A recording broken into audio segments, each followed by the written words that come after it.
ගහන්නේ? අපි ගෑණියෙක් මොකද්ද මේ කෑ ගහන්නේ? මොකද යකෝ කෑ ගහන්නේ? මොකද මේ වලස් මුණ මොකද මේ? යා මාතියා මම මිරිස් මොකද බලන්නේ මේ?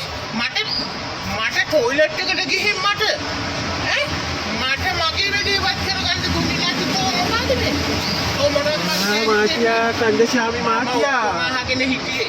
මම මිරිස් කල් කොටිනවා පෝල් ගස් ඇඳලා බඳිනවා මැස්ටින් හදනවා. පෝල් ගහේ බඳින්නේ මම. ඒක මොකද මාතියා මං කරපු වැරද්ද මාතියා? මට ඇහුණා මගේ ගෑණි අල්ලගෙන මඩවනවා යකෝතෝ.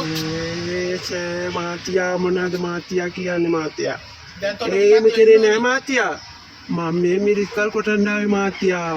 නෝනා එක්ක ටිකක් කතා කරලා නෝනා ලස්සනට නටනවා මාතියා. මං ඉතින් බලාගෙන හිටියා මාතියා. ආපු කාරණාව තමයි තුණා මාතියා නෝනා ලස්සනට නටන ඉඳා. හැබැයිට ඒක ලස්සනයි මාතියා. තෝ දැන් ආවේ මැෂින් හදන්නද ගල් කොටන්නද ගස් බඳින්නද මොකටද? දැන් මම තෝ ගස් බඳින්න ඉස්සලා කිව්වේ තෝ මොකටද ආපු කාරණේ මට ආපු මාතියා නෝනා කිව්වා මැෂින් එකක් තියෙනවා කියලා හදන්න. දැන් නෝනා ගියා මැෂින් එක හදාගෙන එන්නම් කියලා තාම ආවේ නෑ මාතියා. මම මේ නෝනා මැෂින් එක ගේනකන් තමයි බලාගෙන ඉන්නේ මාතියා. මැෂින් එකද?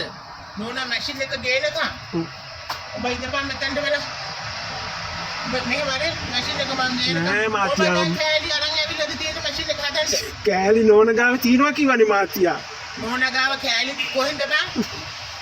අර මේ පොල් කඩේට ගිහින් ඉල්ලන වරෙන් කො මැෂින් එකට කෑල්ල. පෝල් කඩේ? ඔව්. පෝල් කඩේ කොයිද මාතියා කෑලි මැෂින් හදන්නේ? එහෙනම් උඹටත් මොලයක් තියෙනව නේද? මැෂින් කෑලි කොහෙද තියෙන්නේ කියලා අපි බලන්න.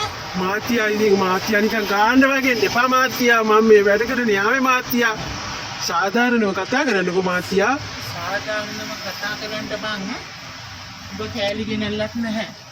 එතකොට මම යන්න ඕනි කෑලි හොයන්න. කොහොම මැෂින් හදන්න එනවද?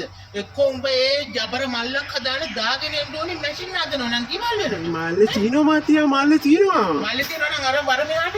මල්ලේ තියෙනවා ඔක්කොම බඩු මල්ලේ තියෙනවා. වර මෙහාට. නෝනට පිස්සු මාතියට පිස්සු වගේ මම මාර තැනකටනේ අප්පා ඇවිල්ලා තින්නේ. නෝනට ගැලපෙන මාතියට ගැලපෙන නෝනා. ජාඩියට මෝඩිය වගේ මාතියා.